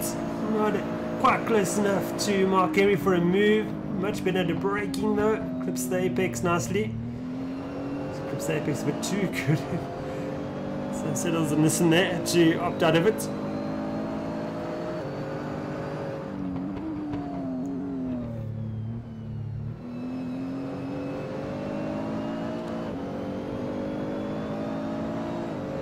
Werner, you still with us? Yep. Yeah, he's sounding better now. Good. Yeah, I think I had some lag. Yeah. It's all good. He's still... I see it. Yeah. Nabita is running again. He's passed all the DNFs. He's up to 16th. Matthew Boy looking to make a move around the outside. No, he pulls out of it.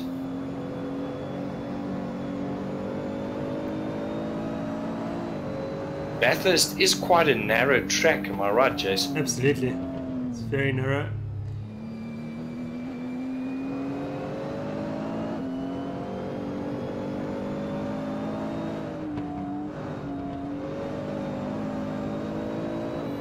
It's not the track where you can make an error and get away with it. Except if you Chris Langerfeld, it looks like. Yeah. And yeah. But I think the drivers done really well this evening. Okay, we had quite a few incidences this evening. But I think it's just part of the track layout. Unfortunately, it is punishing. But I mean, we saw a lot of errors in the real world race too. In the Bathurst 12-hour race, okay, it is 12 hours, much longer in this race, of course.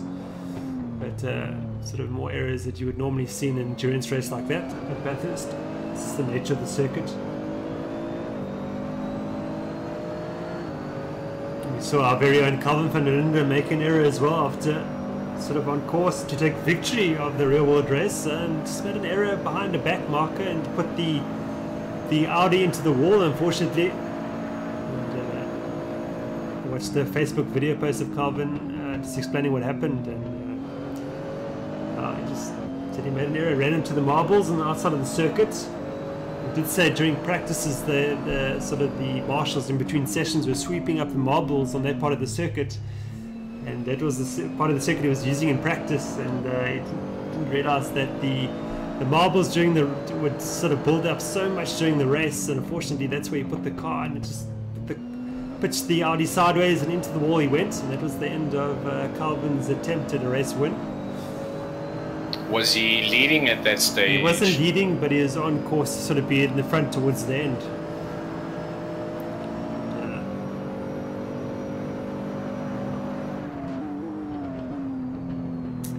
Certainly a track that punishes mistakes. But Matthew Boy is not quite with Mark Embry at the moment. Embry is 6/10 ahead of him. This is the closest battle on track for the moment, but opposite luck there for Matthew Boy, catches it nicely. And Boy is certainly a driver who's come on leaps and bounds over the last 2 seasons. I think this is his 3rd season with us. The last year, so huge, massive improvement. It seems like Henbury is slowly pulling away from Boy. Boy is on the softs and Henbury on medium, so maybe these softs are starting to drop off now. Perhaps we've seen an overlap now.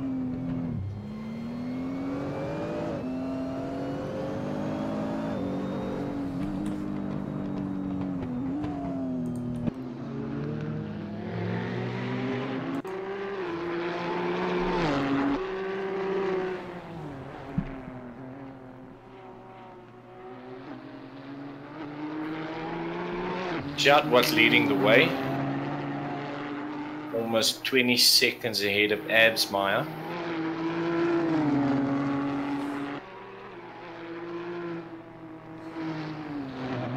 Quattro Ghostworks Nissan looking in showroom condition. Not getting a lot of air time or camera time, Judd Watt, but that's probably what you want if you're leading the race. Yeah, you could say that. Absma as well is keeping it clean, no incidents.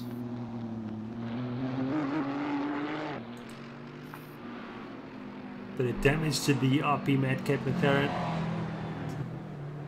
That's my just a second of his best data at this late stage of the race, not too bad.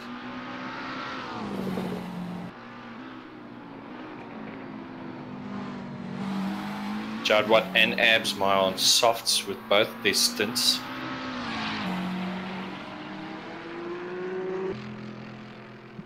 Bongi Mabida is disconnected from the server. Again, let's see if he can get it back before the end.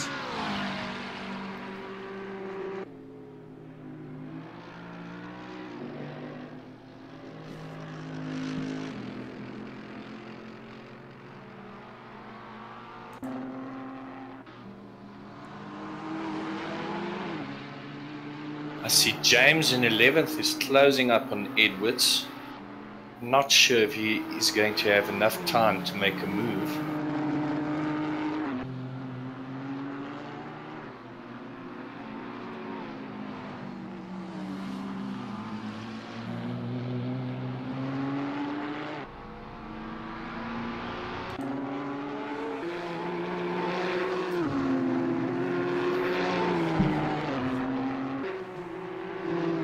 James's last lap 1.3 seconds faster than Edwards, and he is just less than 2 seconds behind, so I think with about 1 lap to go he could be behind Edwards.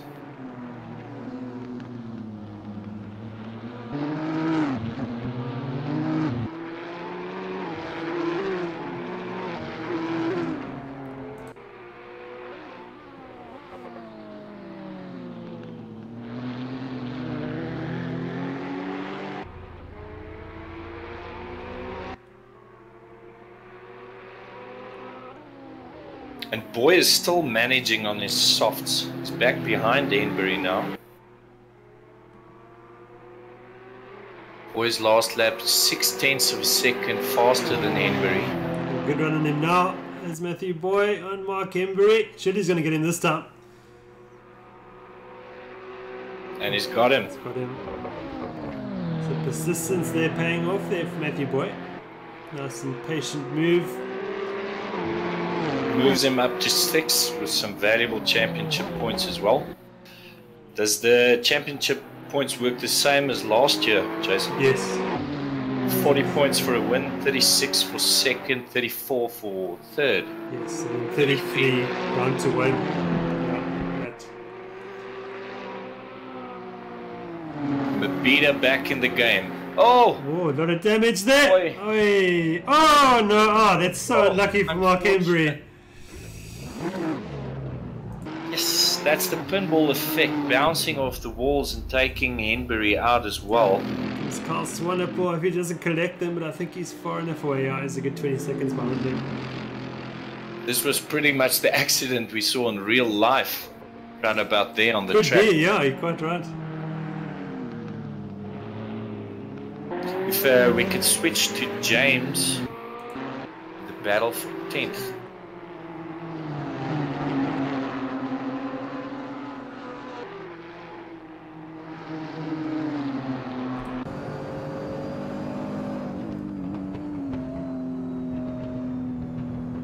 James is going to have 1.5 laps to try to make a move on Edwards.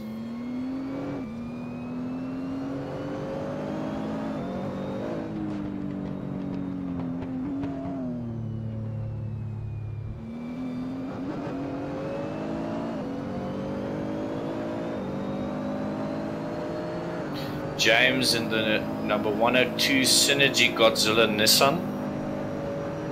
And Edwards in the number 26 Reaper Ghostworks GTR as well. James. For a move. Oh, oh no, it's gone pear-shaped. Oh. And if Ferrand is right in there as well, he's going to seize the moment. Yeah, and I think James is going to wait for Edwards, is he? Doesn't look like it.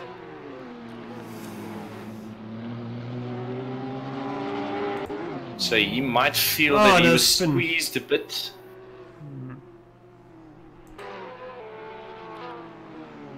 Edwards spun as well. Edwards is actually disconnected from the server.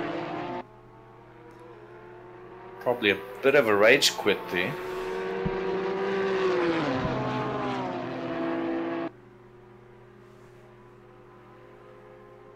He'll probably want to review that move of James. I might get a message after the race. Yeah, I can see that happening.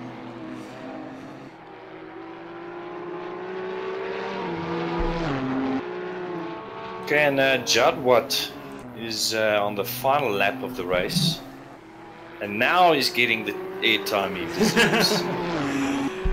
Winning the race. That's what matters. Absolutely. So Judd Watt's had a fantastic race. Just really keeping out of trouble. And I think he qualified second, if I'm not mistaken. So it's a great pace. Yep, he started in second. And he took the lead of the race on the 4th lap. He was leading 37 laps. Klaassen led 1 lap. And Langeveld led 3 laps.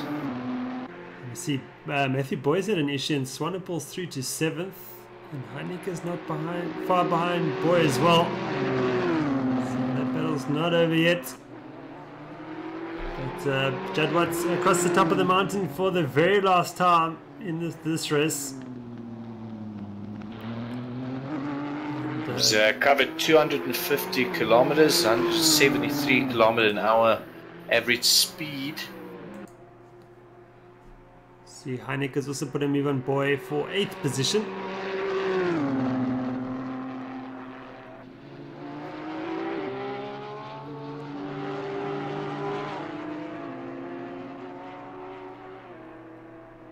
Boy lost 12 seconds on that lap.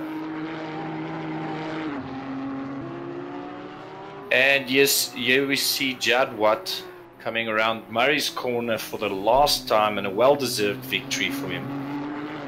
Absolutely fantastic driver by Bashir Judd Watt. Maximum points for him in round 1. And I think Jason Absway will be stoked with a 2nd position. Didn't quite have the pace in qualifying, but I think he'll take that 2nd position. Be pretty happy with that. He started in 5th and worked his way all the way to 2nd. Good race there by Jason Absma and RP Madcape. Here comes Quay Klaassen for a very well-deserved podium position result. Well done to Quay Klaassen in the AM class as well. Takes victory in that class too. Marcus Steyn will get 4th position. Langeveld less than 2 seconds behind. Just goes to show the pace that Chris Langeveld had. Marcus Steyn will get 4th position for Squadra Ghostworks. Chris Langeveld will get the 5th position. Good recovery there by Langeveld. He was down to 9th by lap 4, so good recovery. Recovered up to 5th. Ainbury coming around 36 seconds behind Langeveld. And 6th position will go to Mark Hembury. Good driver, Mark Hembury. Keeping his nose clean for the most of it, except for a bit of damage to the Ferrari there. He started in 10th. Good result. Good work. This one up on the Wake Racing. Mercedes-Benz will get 7th, and closely followed by Chris Heineke. 8th position, Matthew Boy. 9th. So of course I think he was good for 7th or so before that error with about 3 laps to go. And James will recover to 10th position. Front will get 11th. Good race up front. Salmes 12th, Bryson 13th.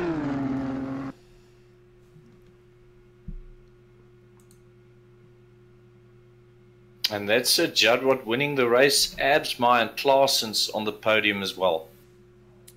Absolutely. I think it was a pretty exciting race. A couple of battles could have developed further, I thought, but yeah, on a very challenging circuit, yeah, that type of thing can happen. But yeah, very exciting race. Great opener to the South African simGT Series, our flagship championship. And we reset all the qualifying again from next week in the Sprint Q Series, where everybody needs to fight for position in the next South African simGT Series round 2. And so we get the first round of Sprint Q, and the second round is the South African simGP Series, our Formula 2 championship, before we go to the round 2 South African simGT. Well, that concludes round 1 of the South African simGT Series. Thank you very much for joining me, Werner, which was a pleasure. Thank you very much, Jason. Really enjoyed this one. Absolutely. Cheers. Absolutely. And well, until next week, Monday evening, same time, round 2 of the South African Sim Sprint Q Series. And we look forward to covering that event as well. Until then, all the best until then. Goodbye.